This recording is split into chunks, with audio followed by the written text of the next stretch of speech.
নমস্কার। Institute of paramedical থেকে বরুণ অধিকারী। আজ বলবো সাইড ইফেক্ট।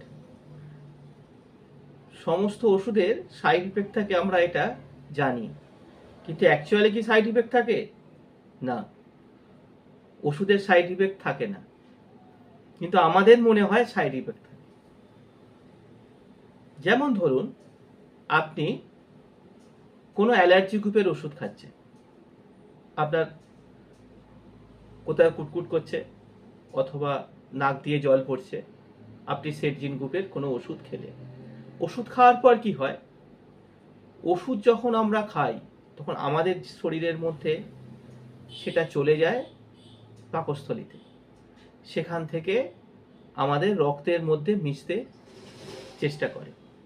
তখনই আমাদের হিস্টামিন বলে একটা হরমোন থাকে, সেই হরমোনটা কি করে? হরমোনটা সিক্রেশন হয়। সিক্রেশনের সময় কি হয়? অ্যালার্জিটা বন্ধ করে। এই যে অ্যালার্জি বন্ধ করে, আপনার হচ্ছিল হয়তো নাকে জল পড়া, কিন্তু ওই মেডিসিনটা শুধু নাকে জল পড়ার মধ্যে সীমাবদ্ধ থাকলো না, ওটা মাথাতেও গেল, ওটা পায়েতেও গেল, ওটা হাতেও গেল, গোটা শরীরে চলে গেল। তাহলে কি হলো? আপনার নাকে জল পড়া বন্ধ হলো, কিন্তু যেহেতু হাতে গেল, হাতগুলো ঝিনঝিন করলো। অথবা সর্দির ওষুধ খেলে সালবুটামল থাকে, গা হাত পা থরথর করে, সেই হিস্টামিন হরমোনসের ডেফিসিয়েন্সি তৈরি হয়ে আসছে, গোটা শরীর কিন্তু কাঁপতে আরম্ভ করছে এবং ঘুম পাচ্ছে। তাহলে এইটাকে আমরা সাইড ইফেক্ট হিসাবে জানি, কিন্তু অ্যাকচুয়ালি এটা সাইড ইফেক্ট না।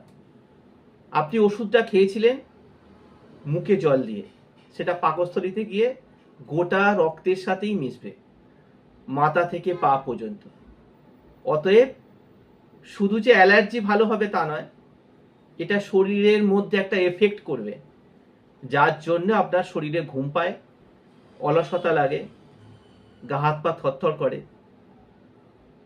যেন মনে হয় শরীরে আর কোনো এনার্জি নেই, এনার্জি সব শেষ হয়ে গেছে। এটাই হলো ওষুধের একটা এফেক্ট, এটা কিন্তু সাইড এফেক্ট নয়। নমস্কার।